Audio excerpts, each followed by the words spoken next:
Buenas noches a todos, muchas gracias por estar hoy, martes 20 horas.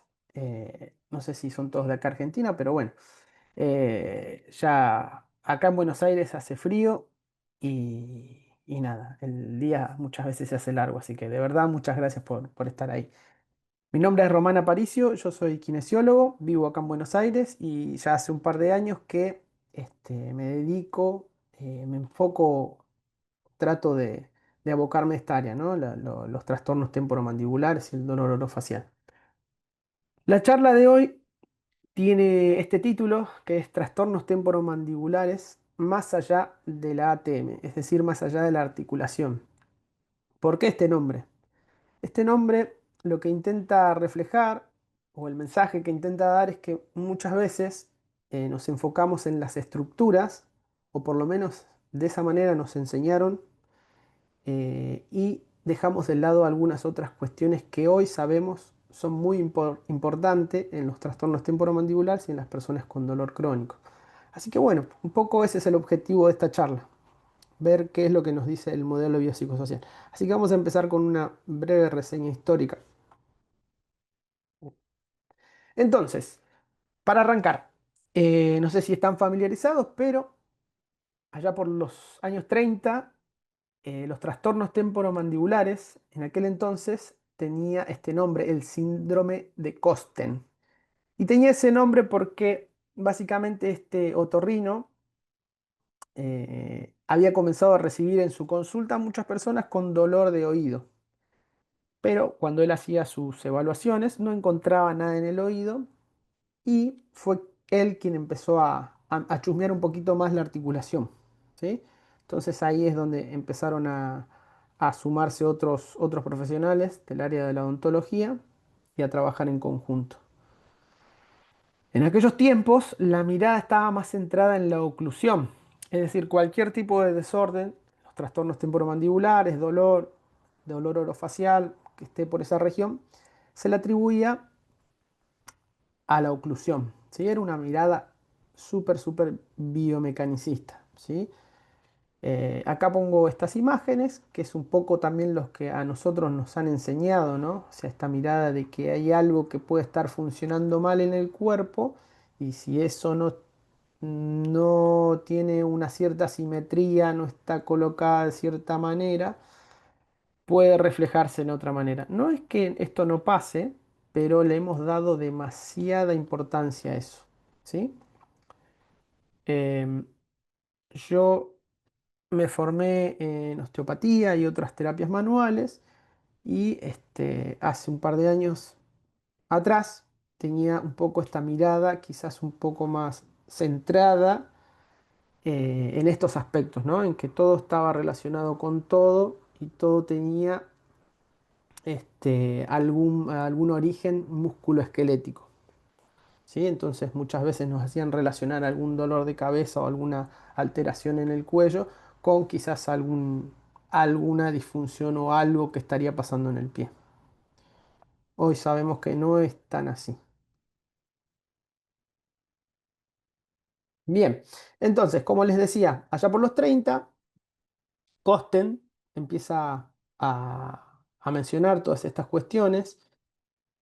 Luego, con el tiempo, Laskin empieza a hablar de la relación tricéntrica. Perdón, no, Laskin no, esto es más reciente, es lo de Rocabado. Pero empiezan a hablar de esta relación del cóndilo con respecto a la cavidad. Y esa relación fue cambiando durante el tiempo. Antes era más anterior, luego era bien centrada, luego fue posterior, ¿sí? Fue cambiando con el tiempo. Con el correr de los años, Horbach empiezan a desarrollar los criterios diagnósticos para los trastornos temporomandibulares, ¿sí? En aquel momento se empieza a desarrollar lo que es el eje uno, donde se empieza a ver o a evaluar, se empiezan a fijar los criterios tanto de evaluación como de investigación sobre los aspectos también más centrados en la biomecánica. Con el correr del tiempo se fue desarrollando un eje 2. ¿Por qué? Porque justamente este eje uno, que evaluaba la parte muscular, la parte capsular, biomecánica, se quedaba corto, ¿sí? Bueno, con el correr del tiempo y a la actualidad, con el desarrollo de las neurociencias, con el avance también de la tecnología y con los estudios que hoy se pueden realizar, ¿no? Con las resonancias funcionales y ciertos estudios que han cobrado relevancia a día de hoy, tenemos otra mirada. Bien, ¿cuál era el problema entonces con este modelo? Básicamente el problema era que muchas personas mejoraban, pero muchas otras no. Entonces, a un grupo de personas se les hacía el tratamiento, ¿no? De la oclusión, es decir, se ponían todos los dientes, la mordida perfecta, todo equilibrado, se usaban las férulas. Nosotros desde la terapia física, bueno, liberábamos esto, aquello, corregíamos, ¿no? Pero aún así persistían, muchos otros pacientes no encontraban mejoría. De hecho, a día de hoy, aquellos que ven pacientes con trastornos temporomandibulares, sabemos bien o es muy recurrente recibir a las personas que han transitado por muchos profesionales durante mucho tiempo, ¿no? Y no suelen, y lamentablemente no mejoran. Entonces, acá empezamos a ver esto, ¿no? La variabilidad anatómica, empezamos a mencionar algunos estudios, donde vemos que la variabilidad anatómica biomecánica es tan variable como las personas. Es decir, no me acuerdo quién, pero en algún momento mencionó que la postura es tan variable como huellas digitales hay en el mundo, ¿sí? Entonces, creer que algo tiene que estar en cierto lugar puede de alguna manera hacernos mirar o dejar o hacernos dejar de ver algunos otros aspectos, ¿sí? La oclusión y los trastornos temporomandibulares. Bueno, este estudio refleja esto, ¿no? De que eh, muchas personas asintomáticas, es decir, sin síntomas, sin trastornos temporomandibulares, con una mala oclusión, malas mordidas o desdentados, no presentaban síntomas. Entonces, este tipo de estudios tenían que ver con eso, ¿no? Básicamente con aquellos tratamientos que habían fracasado, que tenían que ver con la oclusión. Es decir, se arreglaba la oclusión, se hacía todo lo que había que hacer, pero los síntomas persistían. Entonces empezaron a estudiar a personas asintomáticas y se dieron cuenta que la oclusión no tenía una relación directa con los trastornos temporomandibulares. El bruxismo. El bruxismo también durante mucho tiempo y lamentablemente hoy, aquellas personas que tienen trastornos temporomandibulares o dolor orofacial, se sigue buscando o se sigue etiquetando al bruxismo como si fuera la causa directa de esos trastornos temporomandibulares. Hoy sabemos que el bruxismo, y este es un artículo, es el consenso de 2018 del Obeso, donde dejan en claro que el bruxismo o le quita la etiqueta al bruxismo como una patología, ¿sí? Más bien ahora se menciona y se habla de una conducta y sabemos que su origen es central, por lo cual no tenemos un tratamiento, ¿sí? Lo que sí podemos hacer es trabajar sobre los hábitos de las personas para poder modular este bruxismo. Eh, No hay que confundir esto que digo yo que no tiene un tratamiento, porque sí que merece una evaluación, porque hay un bruxismo que puede responder a trastornos del sueño, ¿sí? Como apneas.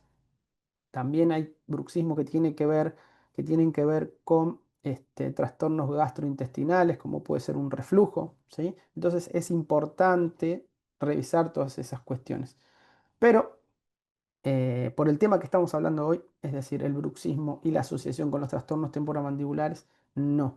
Sí que puede ser incluido como un factor en aquellas personas con un dolor orofacial severo y que el bruxismo puede hacer o actuar como un gatillante, pero un gatillante también puede ser un mal día, un pico de estrés, un mal descanso y demás. Bien, no en sí una causa directa. Bueno, más de lo mismo, ¿sí? El bruxismo no es una enfermedad, es una conducta, se puede considerar un factor de riesgo según la clínica, se puede considerar un factor protector, esto es en las apneas. Por lo demás, en personas sanas se debe entender como una conducta, ¿sí? Más de lo mismo. Las férulas. Cuando hablamos de trastornos temporomandibulares, hay algunos estudios que hablan o que mencionan que no tienen mejores resultados que otros tratamientos conservadores, ¿sí?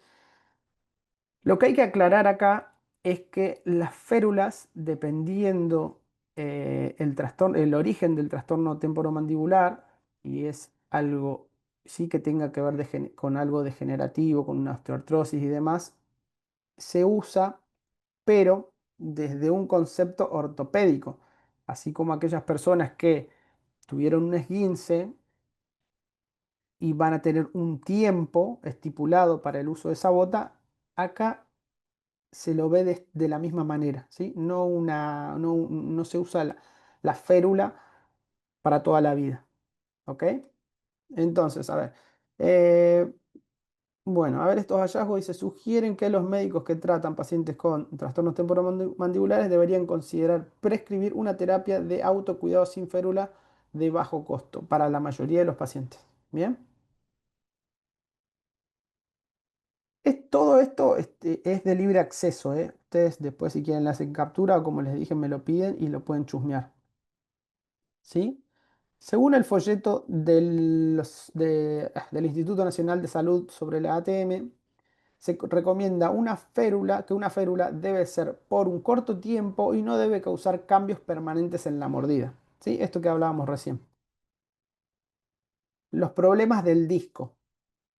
Muchas veces se asociaba una luxación discal a un trastorno temporomandibular. Si bien una luxación discal puede ser el origen de una alteración biomecánica, ¿sí? Es decir, que nosotros en el consultorio recibimos personas que tienen luxaciones discales, que hacen chasquidos, que tienen bloqueos intermitentes.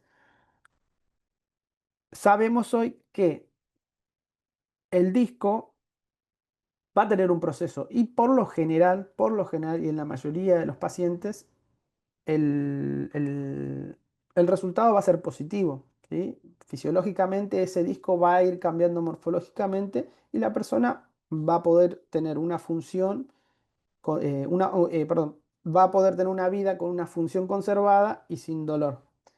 Lo que sucede muchas veces es que se hacen tratamientos prolongados en busca de reposicionar un disco que está luxado y eso la realidad es que no suele suceder, a menos que sea algo eh, traumático, agudo y transitorio, ¿sí? Que se puede llegar a dar, pero es muy, muy poquito el porcentaje que se da eso. Por lo demás, en las personas que andamos de a pie, cuando empiezan esos chasquidos y demás, ya ese disco, y muchas veces nos sucede que las personas, los pacientes, llegan pasado 1, 2, 3 años que ya han tenido estos ruidos. Por lo que quizás también ese disco, esas estructuras ya han cambiado morfológicamente. Ese ruido seco de chasquido que solía ser al principio empieza a cambiar, su morfología empieza a cambiar, su histología empieza a cambiar y básicamente la articulación se readapta. Las imágenes. Bien, ¿qué es lo que dicen las guías clínicas hoy? Las imágenes en los pacientes con trastornos temporomandibulares no debería ser la primera indicación. Lo que debemos tener en cuenta es la historia y la clínica del paciente. Por lo demás, podemos encontrar hallazgos en las imágenes que puedan ser simplemente un reflejo del paso del tiempo, ¿sí? Es decir, yo tengo 40 años, la verdad que si hoy me tendría que hacer una resonancia de mi columna o de mi ATM, podríamos encontrar procesos degenerativos, deshidratación del disco, ¿sí? Algunos cambios morfológicos que tienen que ver con el paso del tiempo y no que respondan puntualmente a la clínica. Entonces, si una imagen no va a cambiar el curso del tratamiento, la evolución del tratamiento, y si no responde a una necesidad, es decir, a una sospecha de una patología severa, como primera medida no se recomienda, ¿sí? Porque muchas veces estas imágenes van a arrojar todas estas cuestiones que estábamos hablando y dependiendo del manejo y la información que se le dé a la persona, muchas veces pueden ser un nocebo, es decir, causar un efecto de miedo, fragilidad en las personas y muchas veces estas imágenes, hasta que encuentran un tratamiento, hasta que van a un profesional, pueden pasar meses. Y en esos meses estas personas muchas veces están asustadas porque vieron la palabra luxación discal. Y muchas veces estas personas confunden solo la palabra luxación con que su mandíbula está luxada. Entonces, no quieren comer cosas duras, evitan bostezar, ¿sí? Se autolimitan bostezar porque tienen miedo a empeorar. Entonces, muchas veces estas imágenes, si no están acompañadas de un buen mensaje, pueden ser negativos. Bueno, esto es más de lo mismo, ¿sí? Esto que hablamos de las imágenes recién. Los estudios ópera, así como está ahí arriba, OPPERA, ¿sí? Esto es un estudio longitudinal de personas con trastornos temporomandibulares. Se estudiaron más de 4.000 personas durante un periodo de 5 años.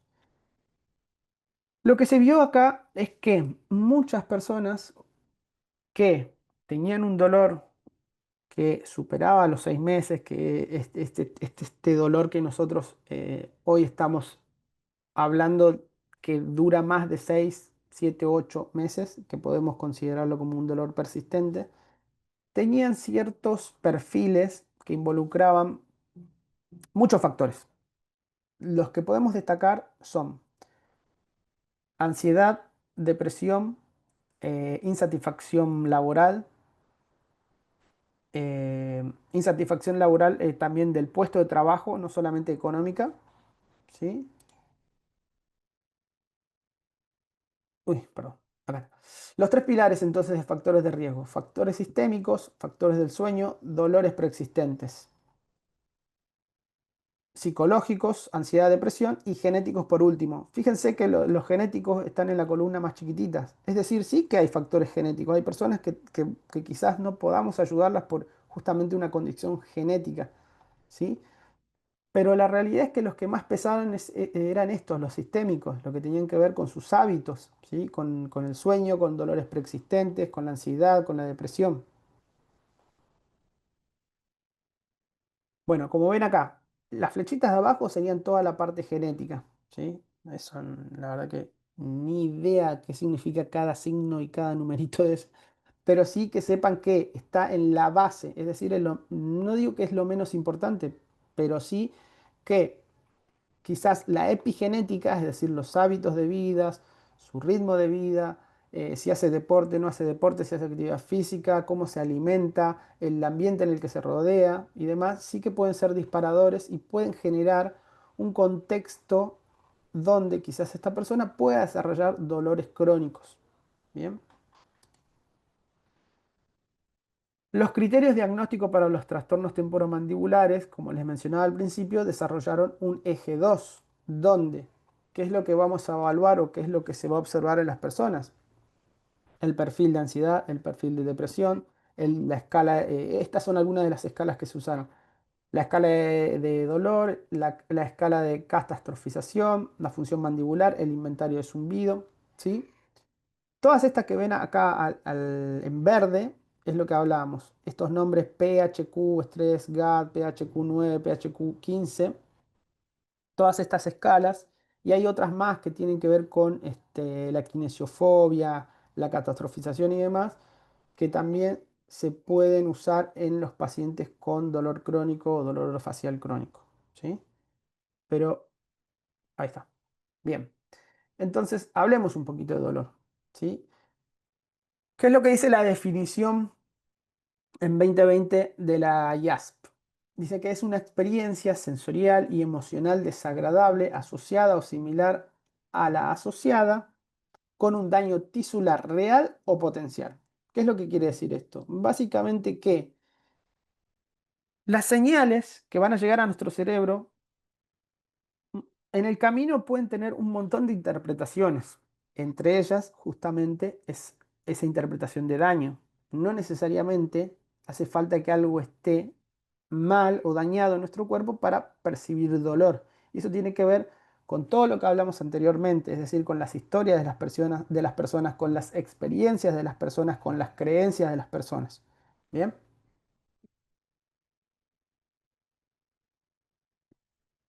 El dolor se diferencia de cualquier otra sensación porque la información nociceptiva es extremadamente modificable antes de su acceso a la conciencia. El dolor comenzó a verse como una experiencia multidimensional. Bónica, bueno, es un poco más de lo que hablamos recién.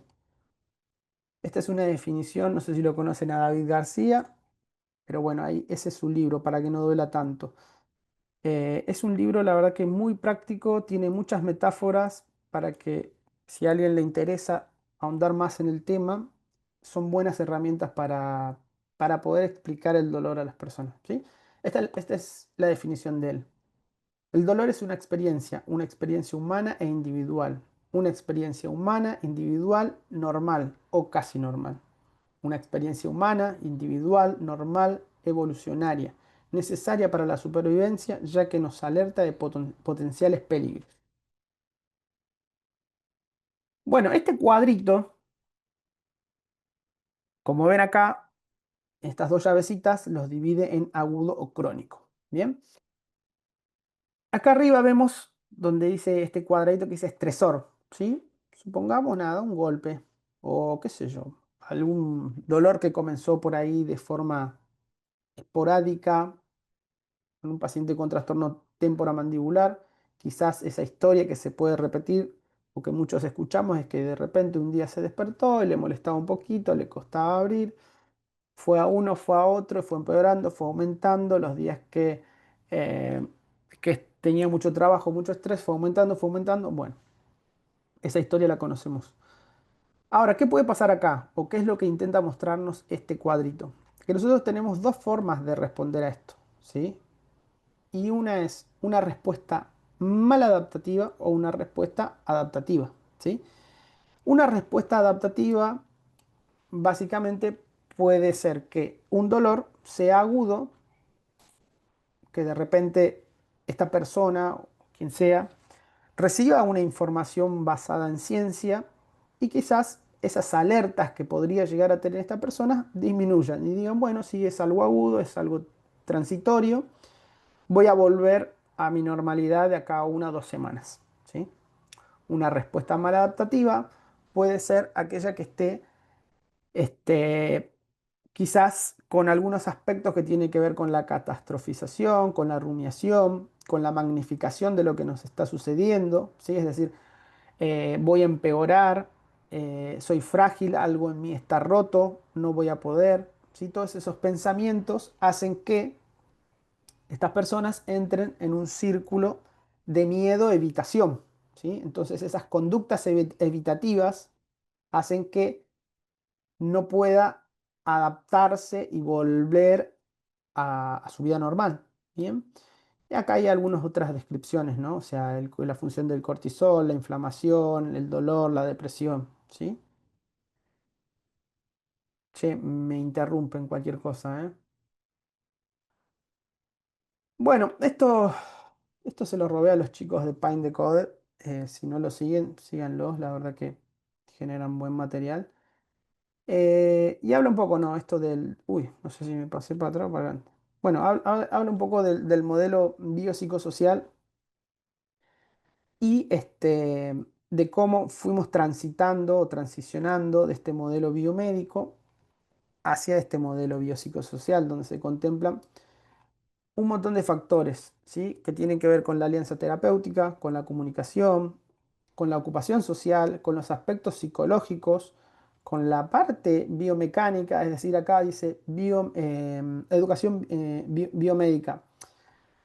Cuando hacemos educación biomédica no quiere decir esto que solemos hacer muchas veces de relacionar todo con todo, ¿no? O encontrar una respuesta siempre en el tejido. Te duele esto porque tenés una tibia rotada, el fémur se rotó anterior y el ilíaco derecho se te fue anterior, por eso tu columna está compensando en una serie de, bueno, y así llegamos hasta arriba, hasta la ATM y lo podríamos explicar. No se trata de eso, sino justamente esto que hablábamos al principio, ¿no? De que hay muchos procesos agudos que suelen ser normales con el paso del tiempo y cuando nosotros informamos a las personas les podemos brindar tranquilidad, bajar la ansiedad, bajar incertidumbre, ¿sí? Es decir, intentar brindarle información que les dé esperanza, ¿sí?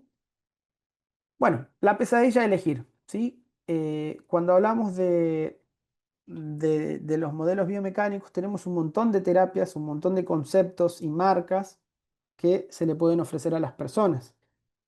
Entonces las personas, lejos de quizás sentirse acompañados, muchas veces reciben información diferente en diferentes idiomas, ¿no? O sea, un mismo paciente que va y se atiende con alguien que hace osteopatía o que hace RPG u otro tipo de terapia, probablemente maneje un lenguaje diferente. Entonces, una misma persona puede tener varios diagnósticos. Y lo malo de esto es que generamos incertidumbre en esas personas, ¿no? Porque las personas terminan diciendo, bueno, al final, ¿qué es lo que me pasa? ¿Qué es lo que me sucede? Me dijeron que tengo esto fuera de lugar, me dijeron que se salió esto, que se corrió esto, que no haga esto, que no, que no, que no. Muchos no en el medio, ¿sí?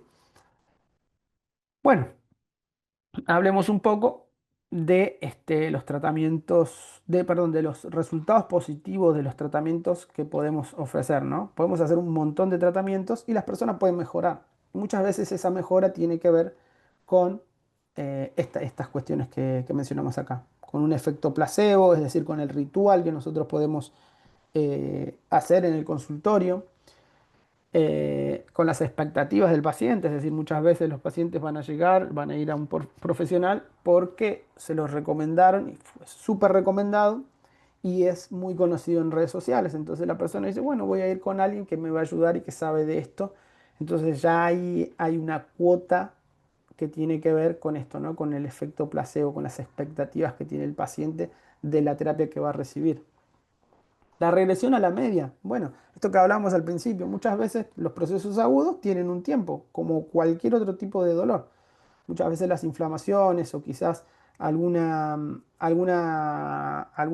patología degenerativa de la articulación temporomandibular va a cumplir un tiempo y ese dolor debería irse. Si nosotros tenemos las herramientas necesarias para poder identificar que esa persona está transitando esto, podemos informar a la persona y la persona sabe que quizás en un mes esto debería empezar a mejorar con ejercicio, con algunos consejos y cambios de hábitos y demás, debería mejorar, ¿sí? Bien. Bueno, ahí es uno de los tratamientos que se suelen usar. Bueno, nada, es un poco de lo que hablamos recién, los efectos placebos, ¿no?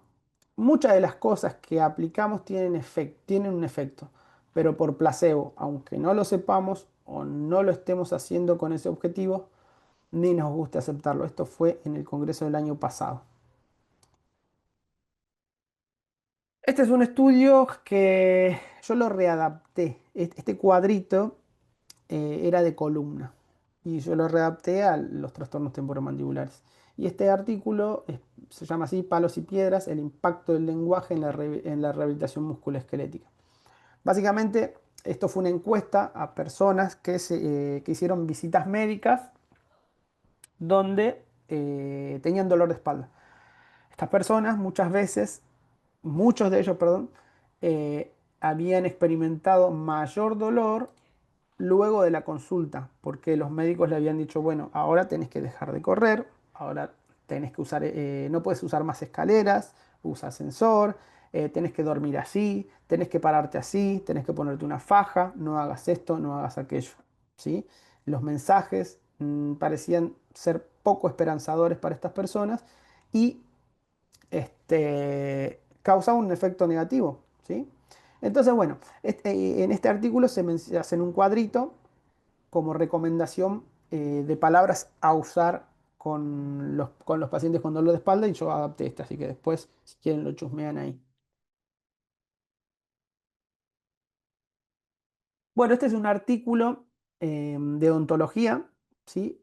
Donde básicamente es una reflexión que dice, del 92 al 2022 ha cambiado algo, ¿sí? En los tratamientos desde la ortodoncia, ¿no? Entonces dice esto. Desafortunadamente todavía existen numerosas filosofías y escuelas de pensamientos que abogan por la expansión, la ortodoncia alternativa o no tradicional, el crecimiento de la mandíbula, ciertos esquemas oclusales, la ubicación de los cóndilos y técnicas de posicionamiento, todo en nombre de curar o prevenir los trastornos temporomandibulares y más recientemente los trastornos respiratorios del sueño.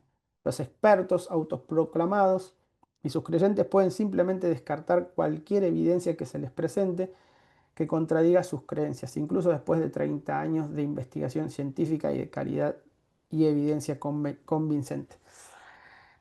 Este artículo es mucho más largo y habla de los costos que se generan en este tipo de pacientes y tratamientos larguísimos con férulas, con expansores.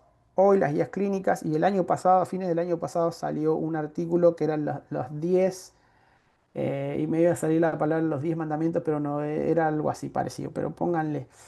Básicamente, una de los tratamientos que no se recomiendan son aquellos que van a generar cambios morfológicos en el tiempo, ¿sí? O sea, irreversibles.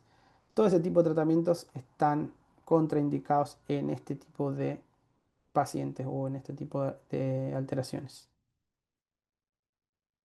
Más de lo mismo, ¿sí?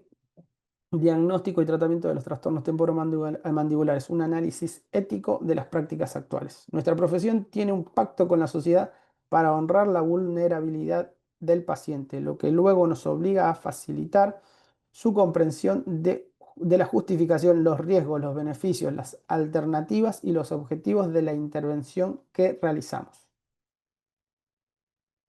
Bueno, este cuadro se lo robé a Ben Cormack.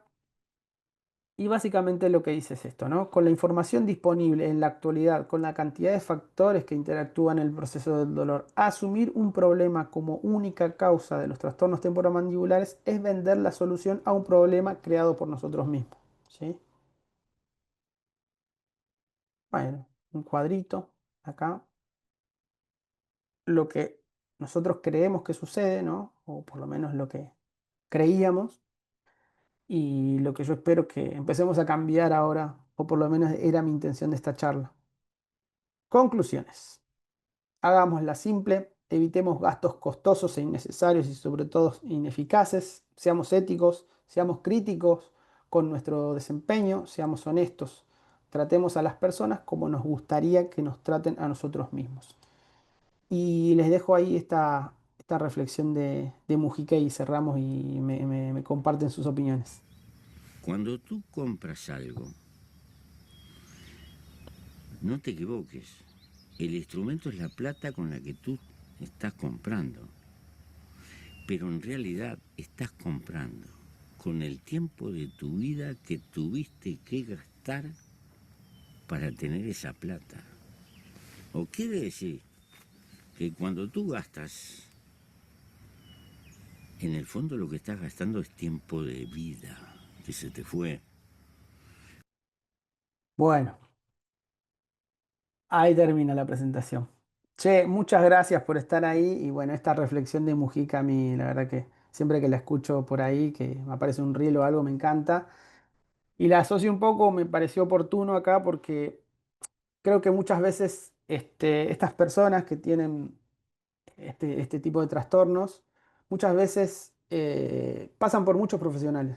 Yo recuerdo una entrevista de una paciente que había visto 13 profesionales y ya hacía 5 años que estaba con sus cuestiones.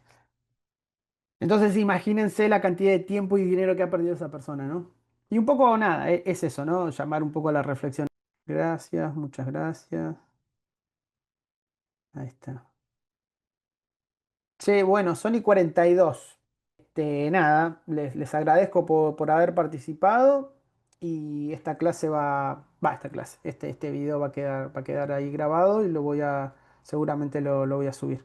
Así que bueno, Caro, muchas gracias. Che, bueno, gracias a todos.